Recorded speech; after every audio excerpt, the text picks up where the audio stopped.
అసలు ఒక బేబీ కావట్లేదంటే అందరికి ఐవీఎఫ్ అవసరం పడుతుందా అని ఒక డౌట్. సో చూడండి, అస్సలు అది అట్లా అవ్వదు. ఎందుకంటే ఐవీఎఫ్ ఒక్కటే సొల్యూషన్ కాదు. సో ఒక బేబీ రాలేదు అంటే 1 year తర్వాత దాన్ని ఫర్టిలిటీ ఇష్యూగా మనం గుర్తించాలి. ఓకే, సో దాని తర్వాత ఏ ఏ సందర్భాల్లో మనం ఐవీఎఫ్ చేస్తాం అనేది వి విల్ సీ. సో చూడండి, న్యాచురల్ ప్రెగ్నెన్సీ ఉంటది, తర్వాత ఐయుఐ ఉంటది, తర్వాత ఐవీఎఫ్ ఉంటది. సో ఐవీఎఫ్ మాత్రమే ఎవరెవరికి చేయాలి అనేది మనకి తెలియాలి. సో ఐవీఎఫ్ చూడండి, మోస్ట్ ఇంపార్టెంట్ వచ్చేసి ఒక లేడీకి మోర్ దాన్ 35 years వచ్చి దాని తర్వాత ఒక 1 year తర్వాత కూడా వాళ్ళకి బేబీ రాకుండా ఎగ్స్ కనుక తక్కువగా ఉన్నాయి అంటే వాళ్ళలో ఐవీఎఫ్ అవసరం. అంటే ఎగ్స్ తక్కువగా అంటే ఎంత, ఈచ్ సైడ్ వచ్చేసి 5 to 5 10 eggs ఉండాలి. ఆ 10 eggs కాస్త 5 eggs కానీ 4 eggs కానీ 3 eggs కానీ అయ్యాయి అంటే డెఫినెట్లీ వాళ్ళకి ఎగ్ క్వాలిటీ తగ్గుతున్నట్టు, AMH quality తగ్గుతున్నట్టు.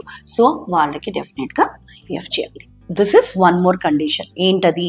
Bilateral tubal block, అంటే బోత్ ద సైడ్స్ ట్యూబ్స్ కూడా బ్లాకేజ్ ఉన్నాయంటే then that is the indication. కొంతమందికి severe endometriosis grade 3 and grade 4 అంటే వాళ్ళు ఆల్రెడీ చాలా సర్జరీస్ ట్రై చేసి లాప్రోస్కోపీ ట్రై చేసి ఎండోమెట్రియోసిస్ సివియర్ గా బాధపడిన వాళ్ళు, grade 3 grade 4 ఎండోమెట్రియోసిస్ ఉన్న వాళ్ళు, this is also one indication for IVF.